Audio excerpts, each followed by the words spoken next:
ভারতের প্রতি বাংলাদেশ বিরোধী কার্যকলাপ বন্ধের আহ্বান জানালেন বিএনপি মহাসচিব মির্জা ফখরুল ইসলাম আলমগীর।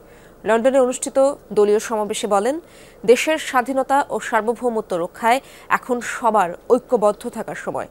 গণতন্ত্রের পথে ফিরতে অন্তর্বর্তী সরকারকে সহযোগিতা করবে বিএনপি, দেন এই প্রতিশ্রুতিও। একই সাথে সংস্কার শেষে দ্রুত নির্বাচন আয়োজনের তাগিদ দেন তিনি।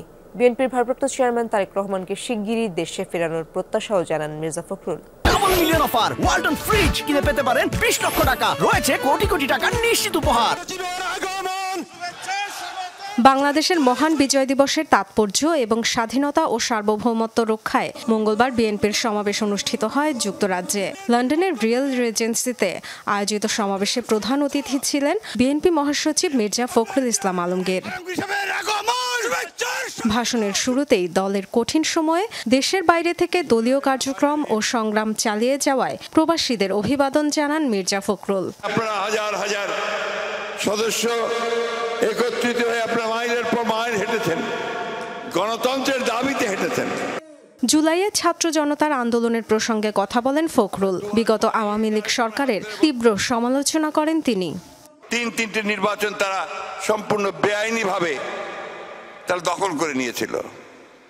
তারা ব্যুরোক্রেসি, আমলাতন্ত্র এবং আইনশৃঙ্খলা বাহিনীকে দলীয়করণ করেছিল এবং গোটা বাংলাদেশের প্রশাসনকে তারা তাদের দলীয় প্রশাসনে পরিণত করেছিল। ভুয়া তথ্য ও গুজব থেকে সবাইকে সজাগ থাকার আহ্বান জানান ফখরুল।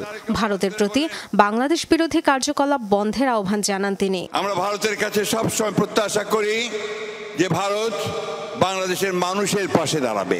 কোন একটা বিশেষ রাজনৈতিক দল আওয়ামী লীগের সঙ্গে পাশে দাঁড়িয়ে সে বাংলাদেশের গণতন্ত্রকে ক্ষতিগ্রস্ত করবে না। তাদের এখন যে কার্যকলাপ যারা বাংলাদেশের বিরুদ্ধে করছে সেই কার্যকলাপগুলোকে তারা বন্ধ করবে।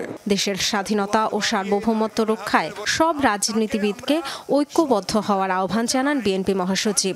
আজকে বাংলাদেশের বিরুদ্ধে চক্রান্ত হচ্ছে, বন্ধুগণ, এই চক্রান্তকে রুখে দাঁড়াতে হলে আমাদের যেটা দরকার ঠিক আন্দোলনের সময় আমাদের ইস্পাত দৃঢ় ঐক্য ছিল, ঠিক সেই রকম ঐক্য আমাদেরকে আবারও শক্ত হতে ধরতে হবে। বিচার ব্যবস্থা, অর্থনীতি সহ গুরুত্বপূর্ণ সংস্কারের পর যত দ্রুত সম্ভব নির্বাচন আয়োজনের তাগিদ দেন ফখরুল। বিচার ব্যবস্থা এবং অর্থনীতির ন্যূনতম যে সংস্কারগুলো, সেই সংস্কারগুলো করে আমাদের নির্বাচনের দিকে দ্রুত যাওয়া উচিত। নির্বাচন যত দেরি হবে সমস্যা তত বাড়তে থাকবে, ততই বেশি গণতন্ত্রের বিরোধী শক্তিরা মাথা উঁচু করে দাঁড়াবে। সবশেষে বিএনপির ভারপ্রাপ্ত চেয়ারম্যান তারেক রহমানকে দেশে ফিরিয়ে নেয়ার প্রত্যাশার কথা জানান মির্জা ফখরুল।